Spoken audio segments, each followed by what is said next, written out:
my name's Hugh Hunton, and I'm the proud owner of this 1973 Nanchang CJ6A. It's a Chinese trainer. They first started building them around 1958, manufactured through the 80s. So it's a relatively recent design. Most people confuse it with, think it's World War II. It fits in with the World War II airshow crowd because it looks like a warbird. It's actually one of the most affordable radial engine warbirds out there. A Nanchang with the Chinese Husai 285 horse engine like I have run anywhere from $50,000 to $100,000. Some people have upgraded theirs with the Russian M14P 360 horsepower. Those can be in the high, right around 100 and up on those. So that extra horsepower gets you a little extra value. I burn 15 gallons an hour, so it's pretty economical for a warbird, a radial engine warbird. And the most expensive consumable item is oil, I guess. I burn 1 quart of oil an hour. We're going to start up on the front of this engine. The first thing you're going to notice is the prop blades. They do spin backwards from what you're used to on a US airplane. The biggest question I get from people is, what's that do to me on takeoff? It's like, I really don't know. You just mash on whatever rudder pedal it takes to keep the airplane pointing down the runway. Another unusual feature on the Nanchang, and you'll see it on the Axe, are these gill shutters right here. They're controllable in the cockpit, and I can control my cylinder head temperature with these. Right now they're wide open, and for maximum cooling, if I'm up at altitude and I want to descend fast on a conventional air-cooled engine, you got to worry about shock cooling. On this one, all I got to do is close these shutters and block off the airflow, and I can keep the cylinder head temps up so I don't supercool the engine. Air intake for the carburetor. What else is unusual here? The nose wheel. The nose wheel is free castering. It's not steerable, it just casters, so I steer the airplane when I taxi with differential braking. You'll notice I have US style grease fittings on here. That's an upgrade from when it came over from China. They had Chinese type grease fittings, which you had to have a Chinese grease gun to service it, but we converted these to Zerk fittings last year, so it's easier to service. There are no nose gear doors, so the nose tire does hang out about halfway when the gear goes up. There are no hydraulics on this airplane other than the oil that lubricates the engine. Everything is air powered. So on the accessory case of my engine, I have 2 magnetos, a generator, things that you would normally expect on a air-cooled engine. I do have one additional item though. It's an air pump, an air compressor. So when the engine's turning, I can build air and replenish the air that I'm using in the system. We'll walk around the airplane here. So in addition to being able to control the cylinder head temperature, this is the intake for my oil cooler. And if you come down underneath the airplane, you'll see that door that's hanging open. I can also adjust the opening and closing of that door. The oil cooler is actually located directly above that door.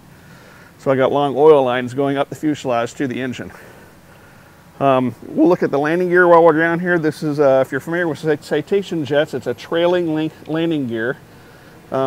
Which as an aviator, as a pilot, you want trailing link landing gear because they make every single landing a perfect landing. They absorb a lot of shock. If you screw up and plop it in, these landing gear make you look like a hero. I do have oddball metric size tires, so I only have one source I can buy tires from. We're up here, when the gear is down, I've got these visual indicator pegs that they pop out and they tell me the gear's down, and if you look to the right, I got one for the nose gear, and on the other wing I got one for the left gear. When the gear is up, those pegs go away. I also have lamps in the cockpit that also tell me when the gear's up and down. We stop right here. We got the fuel fill. I only have 2 fuel tanks. There's no left, right, or both. It's just feeding both at the same time to a header tank. It is an aerobatic airplane, so these tanks feed to a header. I only hold 40 gallons, so I've got about 2 hours of range. The interesting note, the Yak that has 100 more horsepower only holds 32 gallons, so he's got about an hour and a half range. So another feature for the Nanchang versus the Yak, you look at smooth flush riveted.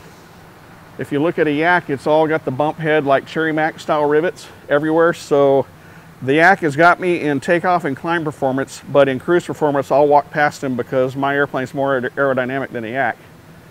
You'll also, the difference between the Nanchang and the Yak, you see the wing's bent, kind of like an F4U Corsair. It's got a little bitty bend in the wing, whereas a Yak is a straight wing with almost zero dihedral. We'll walk around the airplane. You'll see I've got the UAvionics. This is the ADS-B in. On the other side, I've got the UAVionics ADS-B out and economical ADS-B solution. The airframe is monocoque construction, which most of you are familiar with, all aluminum except for the flight controls. The flight controls are fabric covered, so the aileron's fabric covered. I have a ground adjustable trim tab for the ailerons. We'll discuss the flaps in a little bit when I get in the cockpit. Come back here behind the rear cockpit. When we imported these airplanes from China, most of them came over here 20-25 years ago. This bay right here was full of Chinese tube type avionics, weighed a whole lot. So in the US, when we imported them, we got all the Chinese radios out, put our US avionics, and it makes the airplanes quite nose heavy. So to counteract that, a lot of owners will put ballast in the tail, about 20 pounds of ballast in the tail, but rather than add weight to my airplane, because weight is horsepower, what I did was I rearranged some of the stuff that was already in the airplane. So I added a 5.5 gallon smoke oil tank, which is in this bay, and I also kept a Gill style US airplane 24 volt battery because they're very heavy. All I did was take the battery from its normal location, which was here. I moved it back with the smoke oil to modify the center of gravity and make the airplane fall in the envelope. A lot of Nanchang owners will throw away that Gill battery and go with a less expensive option. They'll do two 12 volt, like an Optima battery, and automotive style, but they're very light. Pardon me. But I kept the Gill battery for the weight, so I didn't have to add ballast in the tail. We'll come around to the back of the airplane. It's very conventional. They're balanced elevator. You can see how smooth it is. It's push rod control.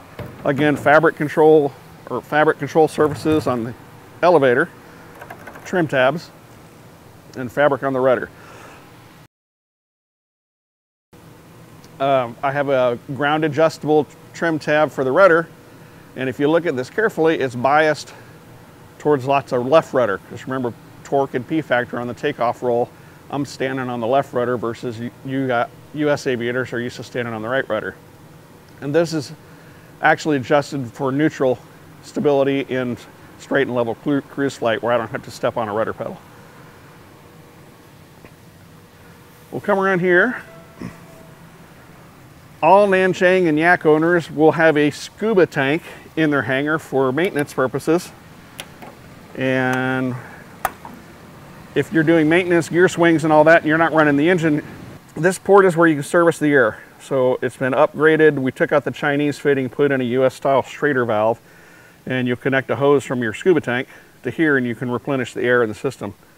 Why a scuba tank, you might ask? Well, this airplane operates a maximum of 70 atmospheres. Mine is set up to run at 45 atmospheres. We don't run it at max, which is going to be over 500 psi. You can't find a air compressor in any mechanics hangar at any airport that's going to have an air compressor that can make that kind of air. So I'm good buddies with the scuba shop in Mansfield, Texas. He loves me because I come in and we talk airplane stuff instead of scuba diving. What do I have here? This is the fill port for my oil, my smoke oil. This used to be a ground power to start the airplane. Now I just have a little pigtail in here for my battery tender. And because we took out all the avionics, if I open up this bay, that empty space there has been converted to a baggage compartment. All right, to step up on the airplane. Oh, before we leave here, this is kind of a neat trick. The air, I've got a primary air bottle and an emergency air bottle. This hatch, if I was to unscrew this screw, there's a round spherical bottle up there. That's the emergency bottle. At the annual maintenance, it's got a nut on the bottom. I can take the nut out and drain any water out of the system. But the Chinese have designed this little flap here. If I fold the flap the other way, I can close this hatch all the way. I have it open intentionally because it helps evacuate any fumes out of the cockpit. On my airplane, if I turn on the smoke and pull any positive G's, I can get a little bit of smoke in the cockpit. This helps pull it out of the cockpit. Pretty neat. To get on the airplane, we got this spring-loaded step that's held on with a safety wire here. Got the handhold here. We'll jump right up on the wing walk. It is a training airplane, so the rear cockpit is set up for the flight instructor.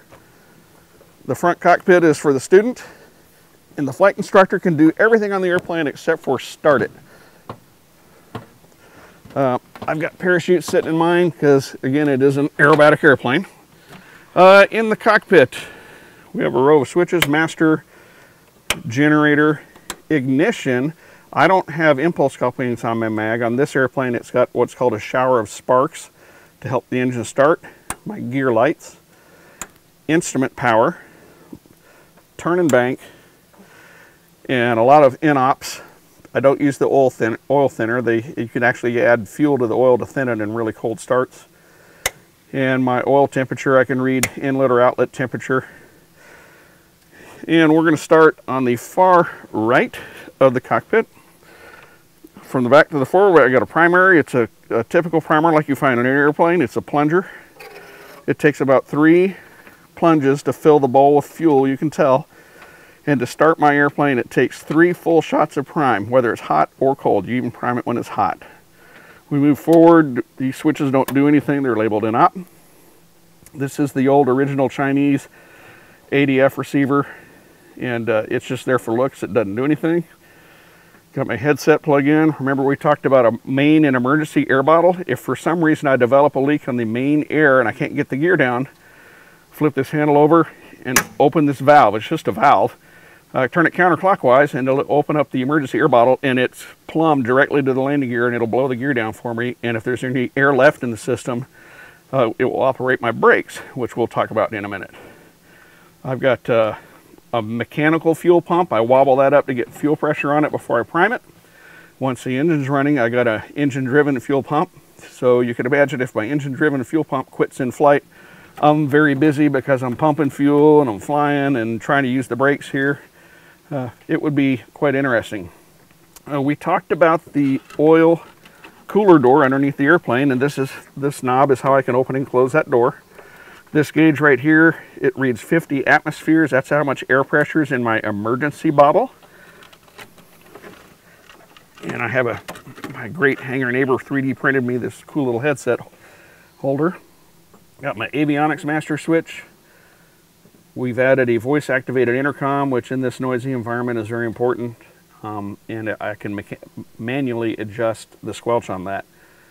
We'll come up and we'll show you something unusual. The fuel gauge right here, it measures minutes remaining of fuel. So if you look on here, I got 48 minutes remaining in my right tank. I switched to the left tank. I have 35 minutes of fuel left in the left tank. Remember, I burn 15 gallons an hour and I hold 40 gallons. So when I completely fill the airplane, it starts out with 60-60, 120 minutes. And then it'll stay 60-60 for about 20 minutes, and then it'll start coming down. And they're very, very accurate. And when the fuel gets really low, you don't want to see these. The low fuel light for the left tank, low fuel light for the right tank, they light up red. I've seen them flicker on and off once or twice, and that's no fun. Luckily, I was in the pattern, ready to land. DG here is INOP, the old Chinese DG. Whatever this Chinese instrument was, it doesn't work. It's labeled INOP. Come over here, we've got the triple gauge with oil temp, fuel pressure, oil pressure, and showing my limits marked on the glass. These are Chinese instruments. Here's my vertical speed indicator, which, see, that's what that says, and right there. So we've taken U.S. labels and labeled them so us U.S. pilots know what it says. I think it's reading meters per second. I don't know. We just call it potatoes. If it's going up, you're going up. If it's pointing down, you're going down. Voltmeter, it's a 24 volt system or a 28 volt, whatever you want to call it, because when the generator's on, it's generating 28 volts. Obviously, the generator light's on right now because I don't have the engine turning. We've got a G meter. It is an aerobatic airplane, +6, -4 Gs. I do gentleman aerobatics only, loops, rolls, stuff like that. I try to keep my envelope to no more than +3 Gs. Turn and bank. And the original Chinese Artificial Horizon failed on my airplane, so when I chunked it, that saved about 12 pounds. I upgraded to this nice lightweight GRT, which has navigation in it. It's got my airspeed tape, my altimeter tape. So I pretty much got everything I need right here in this little guy right here. It's a pretty neat little instrument. The altimeter was converted to US, so I'm measuring in feet instead of meters. The airspeed indicator is metric. So when I learned to fly this airplane, the owner that taught me to fly it says, don't do the math to convert to knots or miles per hour, just fly the numbers. The most important number in the Nanchang is 150. 150 potatoes, whatever you want to call the amount. When you're in the pattern and you've got the power off, doing a 360 overhead approach, whatever, you don't go below 150 or you'll stall the airplane. It works out to about 75, 78 knots. So it lands about the same speed as most conventional spam can type airplanes. We'll come back down. We got cylinder head temperature with again with the limits marked there. RPM gauge. It's a relatively slow turning engine. Takeoff power 2350 RPM. Climb power, I pull it back to 2200 RPM, and for cruise 1900 to 2000 RPM. So it's not a very fast turning engine. This guy right here is my low oil pressure light. Obviously the engine's not on, so that's lit up. This guy right here is my manifold pressure. It's metric. I'm not sure the quantity. All I know is that at sea level, it's the Husai engine is lightly supercharged. So at sea level, almost where we're at, I'll read about 820 potatoes at takeoff. And as you go up in altitude, obviously your manifold pressure will start dropping as the pressure outside drops. And we've talked about the gills outside, and here's my gill. I can open and close the gill shutters on the front of the engine. Remember, I control the cylinder head temp with that. So got that control right there. In addition to the landing gear pegs on the wing and the nose, I have the 3 green lights that indicate my gear is down and locked. If I hit the press to test, it's kind of weird. If your gear is up and locked up, it shows red. So that's not what you would normally expect to see in an airplane, is red lights, but that just tells me my landing gear is up. The magneto switch on my airplane is backwards from what you're used to. Fully clockwise is 0, the mags are off. And I have to rotate my counterclockwise to mag 1, mag 2, and mag 1 plus 2, which you would normally see both on your US airplane. So 2 mags, my mag check, but it's counterclockwise to turn the mags on. This guy right here covered up is my start button. All it does is it opens up a valve on the firewall that sends air to a spider valve. Remember, there's no hydraulics. I don't have an electric starter. It's air start. So I get about three tries to get this thing started, and if I can't get it started in about 3 times, I'm going to have to bring the scuba bottle out. I have converted to automotive plugs, so luckily, thankfully, with automotive plugs, this thing starts like a dream. There's no squat switch in the landing gear. If I were to open up the air bottle and raise this lever, this airplane would sit on the ground. So there's no emergency idiot proof on the landing gear on this. So I've got this pin that prevents the landing gear from going up past neutral. The gear is really weird because in gear down, when I turn the air pressure on, it pressurizes the down side of the actuators that bring the gear up and down. After I take off, I unlock the gear pin here, and I bring the gear handle through neutral to gear up. That pressurizes the upside of the gear cylinder, brings the landing gear up. Once the landing gear is all the way up and tucked away, I can put the gear lever back in neutral, which takes all air off the system, and there's hooks that the gear actually hangs on. It's hanging on hooks. So what this means is when you come into land, you actually have to pressurize the system before you select down, because remember, in neutral, all air goes away on the wheel cylinders. So if I were to select down from neutral, the gear would come crashing down. And I've done that 3 times in the 2.5 years of aircraft ownership, and it's quite terrifying because the landing gear assemblies are heavy and they come crashing down quite violently. So you know your gear's down. So the correct way to put the gear down in this airplane is select gear up, which pressurizes the upside, then select down, and you'll have a nice controlled extension of the landing gear. All right, so the pin, make sure the pin's in. We'll come down the left side.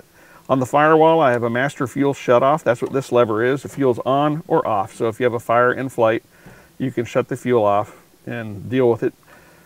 Here is my carburetor heat. Carburetor heat off is all the way back. Carburetor heat on is forward.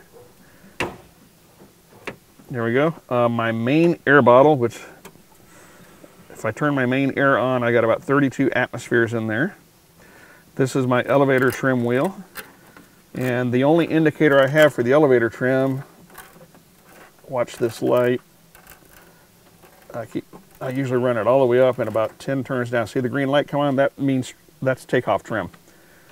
So that's it for the only indicator I got for the trim.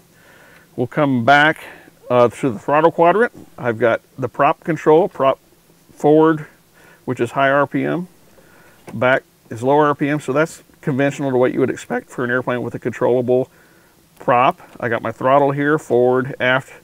The top button on the throttle doesn't do anything on my airplane. There's a button right below it that you can't see. That's my push to talk for my transmitter on my radio. The weird one that'll blow your mind is the mixture. It's backwards from what you would see on a US airplane. Full aft is rich, full forward is lean. This airplane does not have a mixture idle cutoff, so when I turn the airplane off, I turn it off with the magnetos. So it's very important before you touch the propeller on this airplane, just as it is on any airplane, is come in here and make sure the magnetos are off. Because when I'm at altitude cruising on a cross country, I actually have this mixture full forward to lean the engine out properly for economy, but it won't turn the engine off with the mixture. But that's a little mind-boggling that that's backwards to some people. If you look on the left wall here, these are cartridge holders for a flare. The Chinese students could actually launch different colored flares when they come into the pattern, and there's actually a flare gun holder on the ground, but I do not have a flare gun in this airplane. The flap control works like the gear. It's down, neutral, and flaps up, and we'll demonstrate that in a minute. I have a friction lock for the throttle quadrant, so you're familiar with friction locks, so it doesn't vibrate, you know, they stay where you put them with the friction lock on. The back here is my smoke system, which I added. If you flip the switch forward, it's continuous on. You flip the switch aft, the system is armed, and I can do puffs of smoke with that little button there. Here's my main air bottle on and off. I have the air on, and let's come back to the stick. You might have seen it in the video already. I got a bicycle grip type handle on the stick. That's my brake. It's hard to see in this lighting, but this airplane doesn't have a rudder pedal. It's got a rudder bar. There's no brakes. There's no toe brakes on it. So the bar, all that's connected to is my rudder. So since it's not connected to the nose wheel assemble, it's really easy to move. And the way the brakes work on this airplane is if you have the rudder within 16 degrees of centered, you'll have equal braking on the left and right brake. And all I do is squeeze this handle. I don't know if you can hear that noise on the video, but that's the brakes applied. Brakes are released. If I want differential braking, I brake that 16-degree plane. The harder I push on the rudder bar to the left is the more braking it will apply to the left brake, and vice versa on the right brake. I do have a parking brake on this airplane. That was an aftermarket modification. It's this little plastic ring, and it holds the brake on for me. So my procedure in this airplane, when I start it, first thing I do is I turn the air on and set the brake. You want your brakes on when the engine starts, so that's very important. If you run your airplane out of air in the field, you can hand prop it. But remember, if you're out of air, you're out of brakes. So if you hand prop one of these things, you better be tied down and in the chocks. This was added US. I got Garmin GPS COM, transponder mode C. I've added a USB charge port for my iPad. My iPad usually rides up here. I know that lighting is going to be weird. I've got it configured for my cell phone right now, but I got another mount for this MyGo flight mount, which is really nice. And I'll stick my iPad mini up there, and I can actually see over the nose with the iPad mini, and that's my moving map. So with the iPad, with the GRT, and the Garmin, I've actually got 3 GPSs in here, but my moving map, I rely on my cell phone or my iPhone for the moving map. I'm going to have Eric step down, and we're going to demonstrate the flaps while I've got the air bottle turned on. So you saw the peg on the wing for the landing gear. That's telling me the gear's down. There's another peg behind that. See that little red button? That's telling me the flaps are up. I'm going to deploy the flaps. That tells me the flaps are down. And it's kind of like a DC-3 flap. It's one big barn door, except for the flaps on this airplane are drag only. I do not deploy flaps, which they're down or up. There's no in between. I don't deploy flaps until I've got the runway made with the power off. And then I'll put the flaps out, and it's a giant speed brake. But then I'll put the flap back up.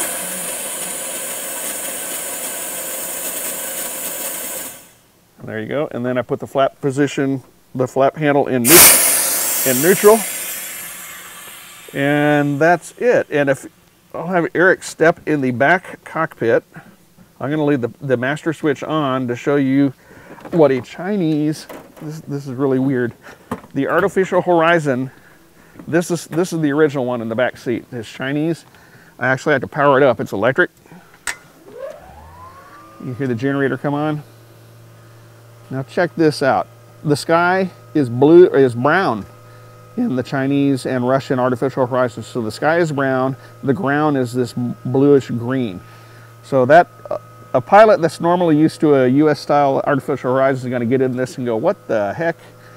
So it's just a little differences you need when you check out in a Nanchang or a Yak, because there are some differences between our US airplanes. The back cockpit, while we're in here, the flight instructor can do everything that the student can do except start it, but he's got an extra button on top of the stick, and you see I've got mine safetied off.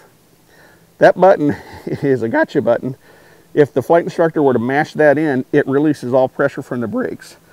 I have no idea why the Chinese designed that in the system. It's not in the pilot operator's handbook, but I have disabled mine because in my airplane, that's where the passengers sit. You know, the passenger can hurt me if they touch things that they're not supposed to touch. But it's an experimental exhibition airplane. They're not normal category. They were imported. All of these are licensed experimental exhibition. And that's about all I got, Eric. Well, thanks for showing us your airplane, Hugh. You're quite welcome. We'll go fly.